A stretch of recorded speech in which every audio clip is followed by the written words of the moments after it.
Hello, I'm Eric Snodgrass, and thank you for watching this Monday night, June 19th in-depth ag forecast brought to you by Nutrien Ag Solutions. Well, for the past 5 or 6 weeks, I've kind of mentioned that this was going to be the week, this time frame we're in right now, that was going to be most critical to determining how I think the summer pattern was going to shape up, at least through some of the most important part of the growing season here. So let's go ahead and make a case for what we knew going into this, what we know now, and what we think we know going into the future. That's where we're going to go. So while I've been talking, you've been looking at one of my favorite websites, US Drought Monitor, and I'm over here and I've clicked on maps and I've gone down to comparison slider. That's what I've done. Now the two time periods I've chosen are November 29th, 2022, and then I've also picked up May 2nd. And my point here is to tell you what we saw happening all winter and all spring leading up to May 10th. Okay, that's the time frame I want to analyze, because if we're going to make a case for why we've seen things change, we need to know where we were with this forecast. And this is the first part. When you go back to the end of November, the drought that was throughout the United States was very large in coverage, and this is what changed. This is what winter did.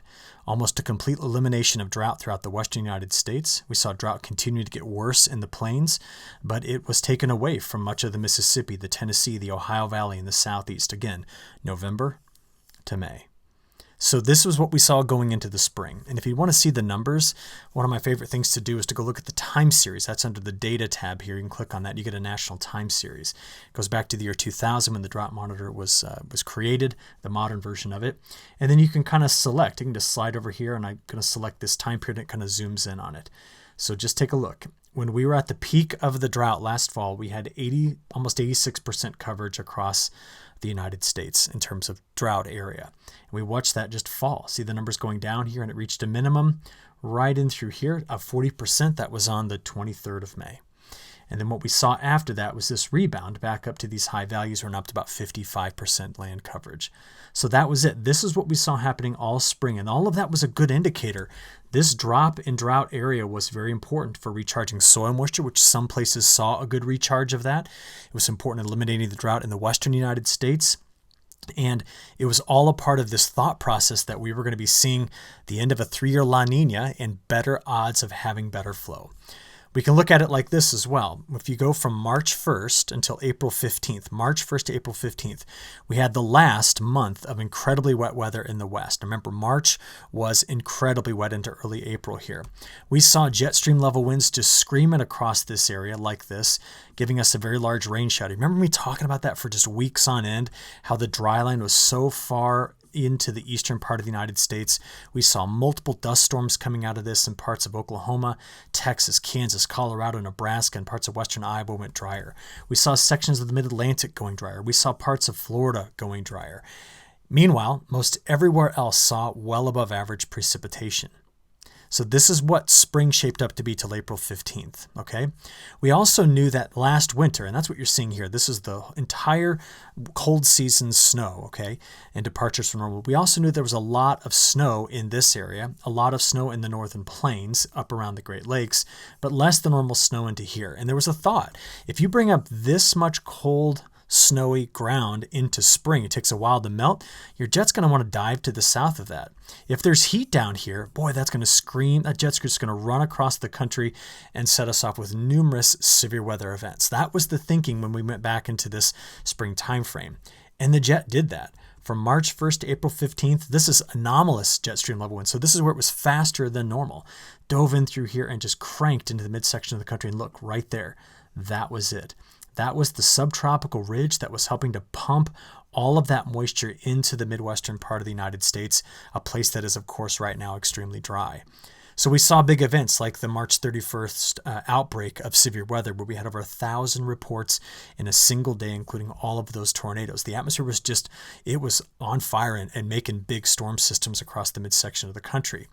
We also watched this from January 1st, okay, up until May 10th. What was the big change? Well, we saw a 3-year La Niña just completely collapse, just fell out. We saw warmer water pushing in here between Hawaii and Alaska. We saw the negative Pacific meridional mode begin to show up, and we saw the Atlantic begin to boil. Now, the initial thought process was this wasn't the strong negative PDO signal that was going to drive drought. It just wasn't. We were just seeing the negative Pacific meridional mode. And then we saw all of the warmth that was here in the Atlantic. And the first thought was not, what is this going to do to the displacement of the Bermuda High, but more, is this just going to pump a lot of low-level moisture into the atmosphere that can get pulled into the U.S.? In fact, we were worried more about having tight spring planting windows than anything else. Okay, I just remember that. That was our conversation for months on end. And then we had all of the evidence from the models, and you're looking at it here. This was the European model forecast, the National Multi-Model Ensemble forecast. This down here was from the government, the CPC and NOAA. And over here on the right, this is the statistical approach done by Columbia University and their IRI multi-model probability forecasting system. Now, what does it all say? Every single model forecast was all about wet in these areas. And you could say, well, maybe the NMME got something right here. Well, maybe pieces of it, but that was the outlier of all three of these models on where the drier places were going to be. And historically, the National Multi-Model Ensemble has lower statistical scores than the other three combined, okay? Or not combined, but the other three in comparison. So we had all of this mounting evidence that this upcoming growing season had major potential. And I'm specifically talking about the Cotton Belt. I'm talking about the Mid-South. I'm talking about the Midwest. I'm talking about the Great Lakes Basin. I was worried mostly about the Pacific Northwest. I was worried about drought redeveloping in California and a lack of a southwestern monsoon. I was worried about the Canadian prairie being drier. Those were all of our concerns because of all of this preseason evidence. All right. Then we saw this. We got into this time period right after Easter where the atmosphere went very cold in the Northwest. All right. Deep trough there, but a large arcing ridge built in through here. And we just saw a lot of heat. And there were many farmers that saw those soil temperatures get up there about 50. And we know that the earlier we plant a crop, the better, especially with modern seed technology. You know, even if it sat in the ground a little bit, it'd be fine. But we knew that we were going to be building in heat into this area. And we rapidly planted a crop. And my home state of Illinois probably led the way. This was one of the fastest plantings early in the state of Illinois. But then immediately after that, so again, this map here goes from the 9th of April, just after Easter, to the 20th of April, when that long, warm stretch was. The 20th of April to the 10th of May went over cold. And we had late season frosts in through here. In fact, we had some places that the frost got all the way down into the southeast. Remember that? Very cold temperatures for May, which meant the crop did not jump out of the ground. This was our first red flag.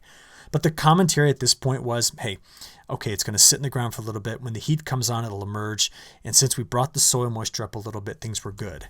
And that got us to this day, May the 10th. And if you remember, May the 10th was the last time a big storm system sat right over the heart of the country, right in through here, and delivered a bunch of rain. Now, I'm picking on this area so much because this is the area that's been so dry as of late. But then this happened. From May 10th to June 16th, the atmosphere had a complete loss of momentum, especially the polar branch of the jet stream, which is running here. The subtropical branch is down here. The polar branch is on the northern side. And this was the failure point. So if you go back and you look at everybody's preseason guesses, and people were saying, oh, because of this, that, and the other, we're going to have massive drought. Or like I was saying, because of this, that, and the other, like I just explained to you, I think it's going to be a decent setup. No one, not a single person that I've been able to go back and look at, said anything that Bermuda High was going to go here. That was the missing piece. Now, we've talked about that for 6 weeks after we saw it move. And we wondered, when is this Bermuda High? When is this going to be coming back into its normal position, which is here? When is the pressure going to build in that area? And it is not. It does not return to this area. So you say, again, what's the point? Well, if the Bermuda High goes here, you end up bunching up the pattern. The polar branch of the jet stream loses momentum, and you get that feared triple ridge. 1, 2, and 3. Now, I am more afraid of this pattern if it is July or August, not May. And that's why we kept saying, okay, it's May.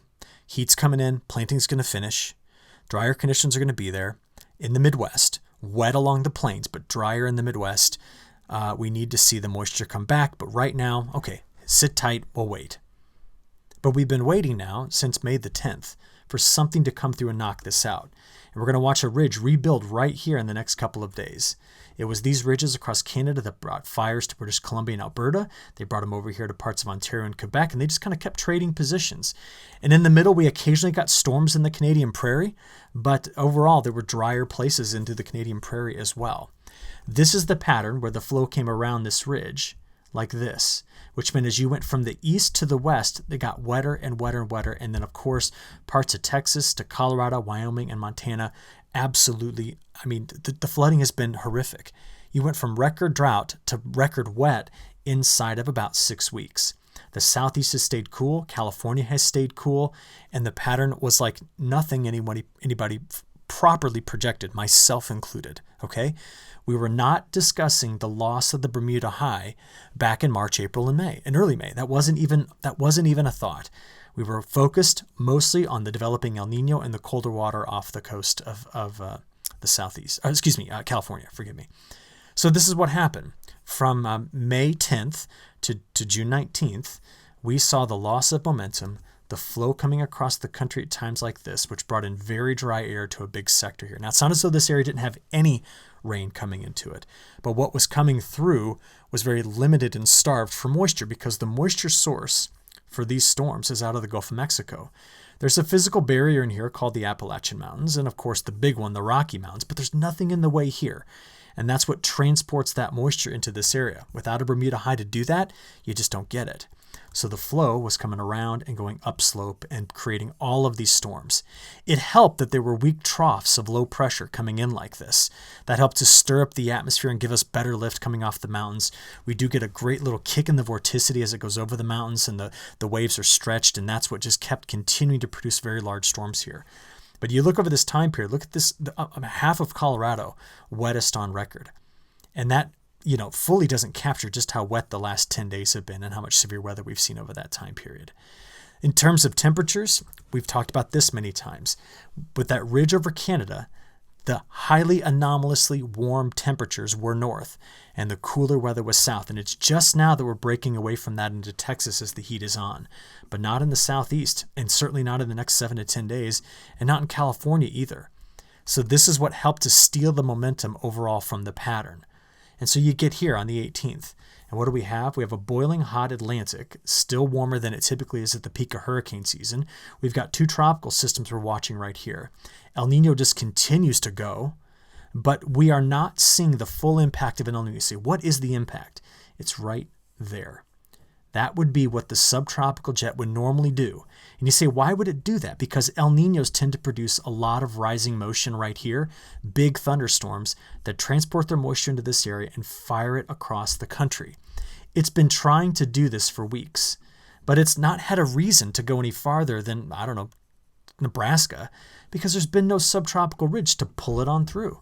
No polar branch of the jet to kick it on through. So the net effect is the flows just come in and stopped and never made its way across the rest of the country. We can make an attribution to the negative Pacific meridional mode. We know that that's a drier signal. It's kind of ruining the influence of the El Niño, but this is not PDO related. That's not a PDO feature. And we talked about the Atlantic meridional mode and what it could be doing, but it's competing against the negative PMM. And so we step back and look at all of it and say, well, wait a minute. I thought you said El Niño was like a for sure. And it is. It's for sure. It's there.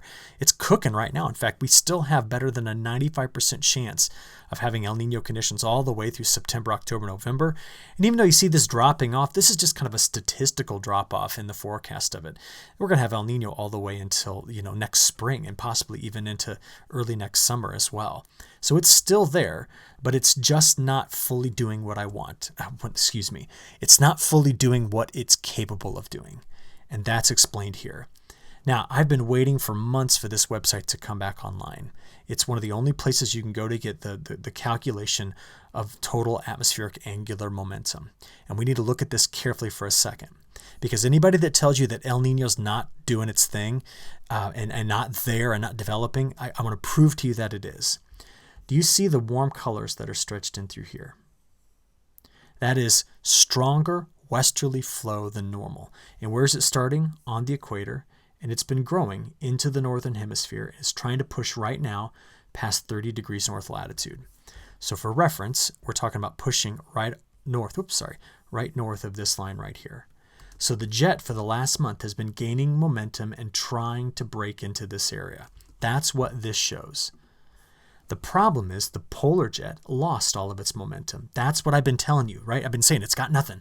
It's actually got an anomalously eastward component, which is why it bunched up into all of those ridges, one over the UK, one over Canada, and one over the Aleutian Islands. That's it. Now, what we need to see here is we need to see both the polar branch pick up momentum and the subtropical branch to keep their momentum. But every time we see this happening in the models, it's always happening next week. And because of that, the fact that it's not been fully materializing in the near term, our short-term drought episode, which we thought would last from about May 15th to about June 10th, has now gone an extra 9 days. And the rains tried to come in. You remember, you saw them last week, the donut hole over parts of Michigan, but it didn't fill into some key acres in the Cornbelt. What did it do? It soaked, absolutely soaked the southern plains. It soaked the south. It soaked the southeast. Flooding rains, I'll show you those again in a few moments. But here's what we're waiting on. This is how we visualize the jet stream. Now, I know you're going to look down here at the southern hemisphere. The jet is absolutely screaming right into this area. But I'm watching this guy right here. As we just play this past the solstice going forward, what needs to happen is, this is a subtropical jet. I like that. It's trying to come through here around the 25th, but without much help from the polar jet. Polar jet just dies right in through here, which means we have yet to see the strong contrast in temperatures or the return of the Bermuda high to aid in the assistance of returning moisture so that this branch of the jet can start to use it and drive thunderstorms into the driest part of the country. So we just play this forward out there to the 26th, 27th, and 28th. And here's the issue. Subtropical jet is there.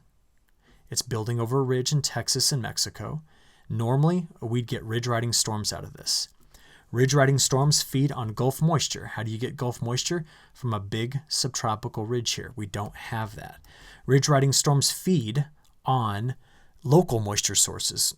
Plant evapotranspiration, soil evaporation. There's a dry, that's an understatement. There's a drought in this area. There's no moisture there to locally recycle. So we see the models attempt to produce the moisture, but then it fails to materialize. We say, well, can we just get a kick from something? I say, well, the MJO is not helping. It failed to come back here. That's good news. We did not want it back in the Western Pacific. It got back into null space, but do you notice how it's just... if it would have popped out like this, we would have been in business, but it didn't.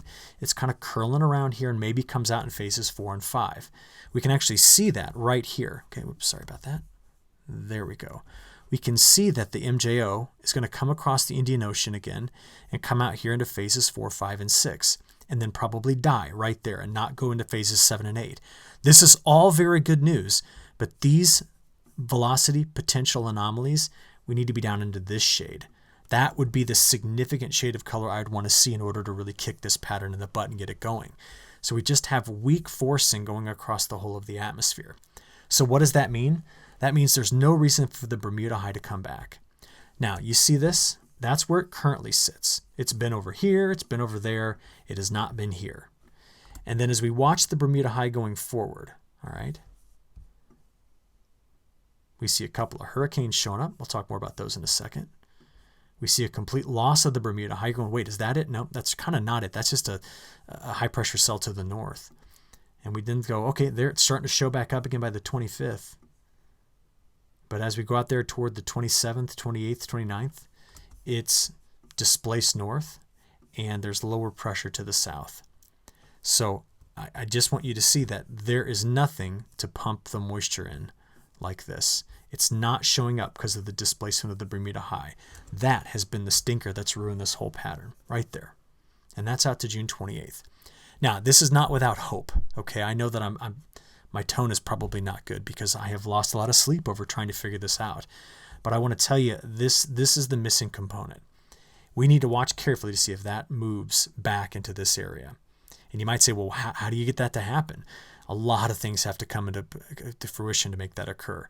One of which is we need to have something big and systematic to toss this pattern into something new. So what we now have is, knowing what we know, we look at the new long-range forecasts.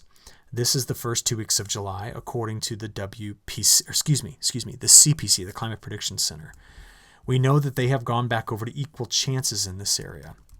I don't If I had to make a modification, I would circle this area, maybe a little bit more to the north of it. I'd circle that area and say that there's better chances of being drier. Maybe if you get to the west of this line, we have more storms that get into this region, but I still think that into early July, we're going to be talking about the risk of storms missing key acres right inside that circle. We got to have something. I need to have concrete evidence that we're able to break this saddle point in the flow of the jet stream to get real moisture into this area to start to break the drought. What I do need to remind you of is that sometimes when drought is broken, it's broken violently. In fact, most of you can probably recall a time period where there was drought in your area, and you know it wasn't broken by a nice gentle rainfall event. It was broken by hail, or it was broken by a big severe weather outbreak, or it's broken by 5 days of torrential rains and flooding. So this is what the CPC has got. The newest update from their climate forecasting system model, this is again a part of NOAA, is okay, they've got wetter conditions in through here. So they're being consistent with their own model. But how many times did I show you this model and it wanted to paint wetter conditions in here for the last 6 weeks and it never really materialized out there at week 3 or week 4? So I can't look at this and give it a whole lot of confidence. We know that the European model did a terrible job with May, but it did eventually pick up on the pattern. And this is its newest outlook for the time period of July 1st through July 31st. And it is, once again, got a drier corridor in through here, but wetter over the Tennessee Valley, Ohio Valley, southeast, all the way up the East Coast. And it's been consistent with this. Let me just take you back a run. This is what it said before. And we can even go back one more run before that, I think. Yeah, this is what the run before that said. So we've had now 3 runs of the ECMWF in a row. Let me get you out there to the right time period, that have all had this kind of look. So the European model has got this big section of the Midwest, upper Midwest, and part of the Cornbelt with the risk of being drier. And to be honest, I would increase that to include this area as well. And I live inside that area. And so I'm looking at this objectively, trying to understand what we could possibly be seeing out of this pattern. So that's the new kind of long-range update that I want to provide for you all today. Now, over the last few days, this is where the rainfall has come through. So this is a map looking at the last 3 days of total accumulated precipitation. And when we also look at this, we can lop off everything below 1/2 inch. So we did have meaningful rain coming into Iowa, this part of Wisconsin, sections of Minnesota, western Illinois, southern Illinois did get another shot. Wetter conditions into parts of Colorado again, and then just the deluge of rain that has come through this area. We talked about that a lot in this morning's video. But I start to just notice some key areas that have been missing out. For example, this part of Nebraska, or of course just a large section of the country in through here that desperately needs more precipitation. This morning I mentioned the over 2,400 reports of severe weather in the last 7 days in this region. A lot of it was hail, and this is a map that just shows you everywhere that we were measuring hail based on radar data.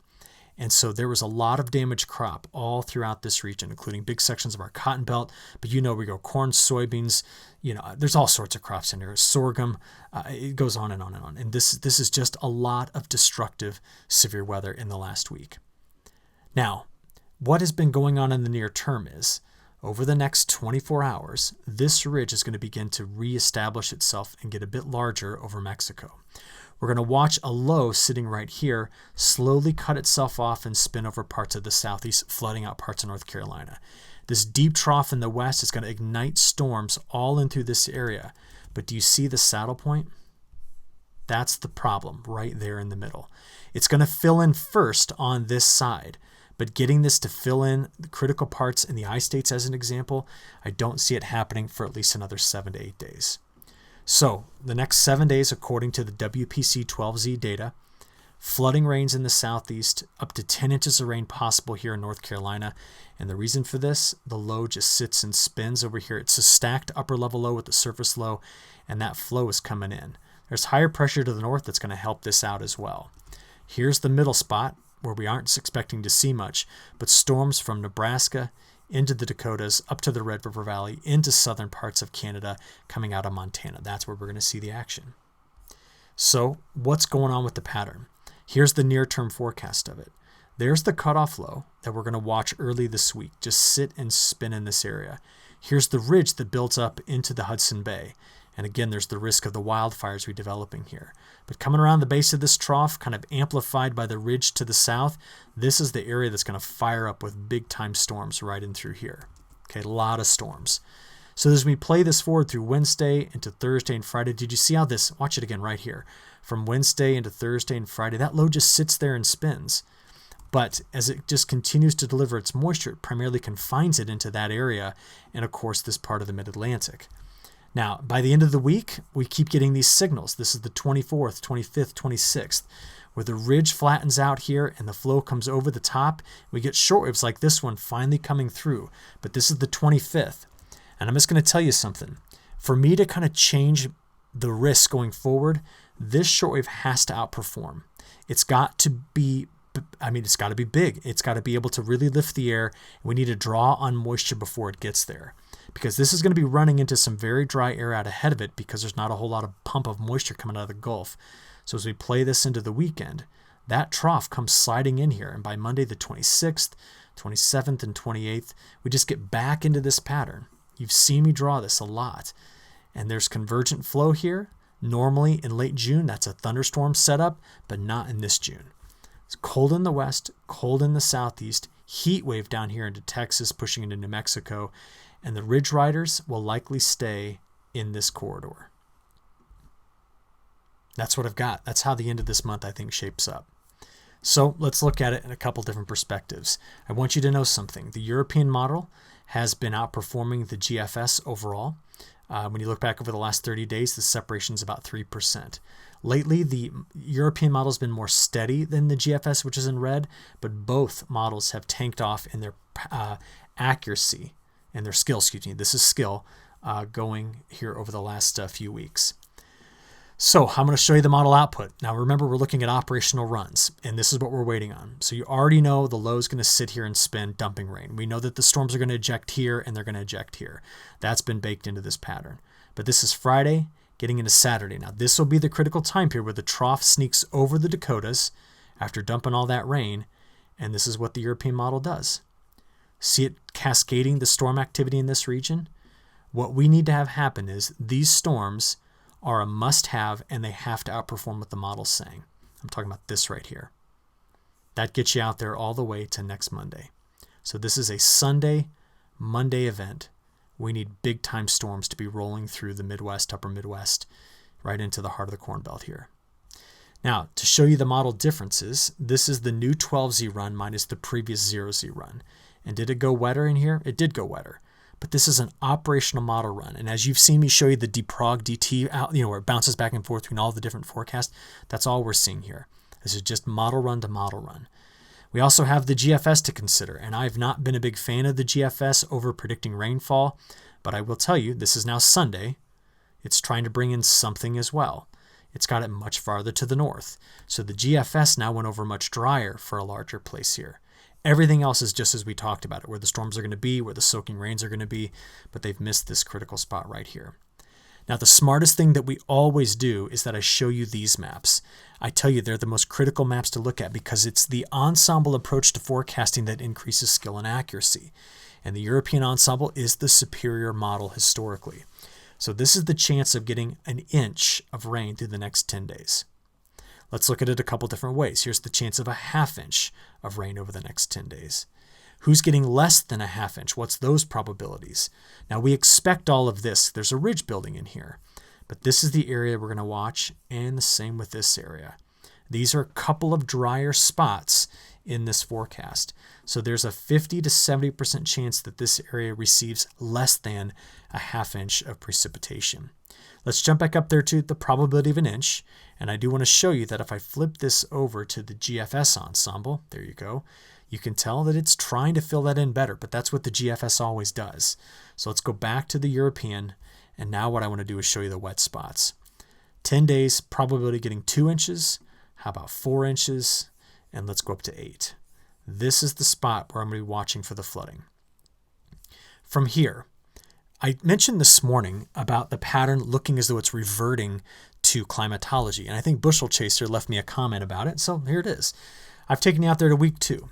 You see how the jet stream's coming in like this and turning, but a piece of it comes up and over and dives like this, and we're only anomalously low in height right there. Okay, look at the lines I just drew, and now I'm going to show you, it's a little bit different projection, but if you were to average the June and July height pattern from 1970 to 2022, it looks like this. Now, it's a little different color, but it comes in, comes like that, comes over, down, and get a subtropical high. This is gone, meaning the pattern's dipping lower here than otherwise. Normally, if you get this, there's a ridge up the Rocky Mountains, ridge riding storms, and this area just blights up with storms. And that's why in the last 40 plus years, we've only had 2 significant episodes of drought, 12 and 88. You could argue 83 and 80, but in terms of the extent of the drought, 12 and 88 were huge in this section of the country. So that's what I meant. That just looks like the atmosphere going back to what it would just say is normal. And this is where the model spread is so large that we don't have a lot of accuracy. So here is what's going on week 2. This is all the new model updates. The GFS is trying. The European trended drier. The CPC is trying to bridge the gap. Could there be, if this ridge becomes fully established, better chances of ridge riding storms? Yes. When are they? They're 7 days from now. That's when they would start. So I'm going to make a statement. If from 7 days from now, next Sunday into Monday and Tuesday, these storms fail to materialize, then I'm not sure what it's going to take to break this down other than the full return of the Bermuda high, or somehow getting the subtropical jet to get its act together and make it all the way into this area. That's it. That's what has to happen. Those are the 2 big options we've got overall. So on the temperature side of it, we see that as the ridge, remember the pattern's doing something like this, big ridge. It even looks, yes, like that. All that heat goes into this area, into that saddle point. We're going to see temperatures well above average, a lot of 90s in the Cornbelt this week, cool in the southeast, cool in the west. We then say, what about day 5 through 10? We see more heat spreading throughout the Canadian prairie, above normal temperatures here in this part of the Mississippi Basin, Missouri Basin, the Arkansas River, down here toward the Red River of the south. But it'll be the position of this ridge over Mexico and Texas that we're going to watch carefully. Day 10 through 15, I'm going to switch over to the ensembles to show you that. Again, there's just a lot to this pattern doing something like this. And we've seen that time and time again in the forecast. Could there be a disruption that comes from somewhere else? Well, the tropics could get involved in the Atlantic side.